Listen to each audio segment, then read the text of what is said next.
উৎসব আর উপলক্ষে পালা আর পার্বণে বাঙালি নারীর পছন্দের শীর্ষে এখনো শাড়ি। ঈদেলে শাড়ির দোকানে ভিড় থাকে চোখে পড়ার মতো। দোকানিরাও বাহারি রং আর ডিজাইনের শাড়ির পসরা মেলে বসেন। রমজানের শুরুতে শাড়ির দোকানিদের প্রস্তুতির খবর জানাচ্ছেন তানজিনা তাসনিম।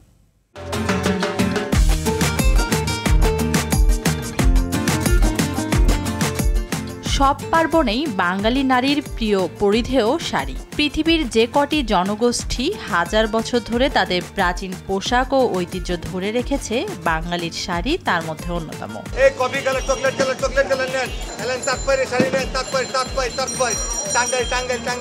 ঐতিহ্যের সেই শাড়িতেও এসেছে বৈচিত্র্য। হাতের কারুকাজ, মেশিনের কাজ, স্ক্রিন বা ব্লক প্রিন্ট, হ্যান্ড পেইন্ট, এমনকি ফ্লোরাল ও জিওমেট্রিক প্যাটার্নও এখন শাড়ির জমিনে।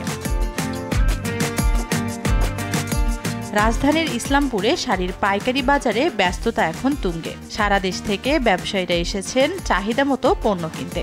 এবার ঈদ গ্রীষ্মে বলে সুতি শাড়ির চাহিদা বেশি। দামটা শহরের ভিতর আছে 450 থেকে শুরু করে 800-900 টাকা দামে এই রেঞ্জের কাপড়গুলো ইনশাল্লাহ ভালো চলে। আর ঈদ কালেকশন হিসেবে আমাদের অনেক আইটেম আছে। প্রিন্ট শাড়ি চলতেছে, এগুলো আছে আমাদের কাছে। তারপরে নিউ আপনার টাঙ্গাইল শাড়ি হবে। ঈদ উপলক্ষে আমাদের ইন্ডিয়ান কিছু পার্টি শাড়ি হবে, পার্টি ওকেশনের শাড়ি হবে ঈদ কালেকশনের জন্য ইন্ডিয়ান শাড়িগুলো।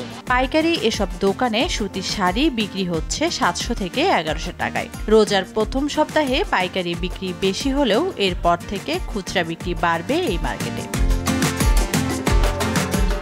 তানজিনা তাসনিম, RTV, ঢাকা।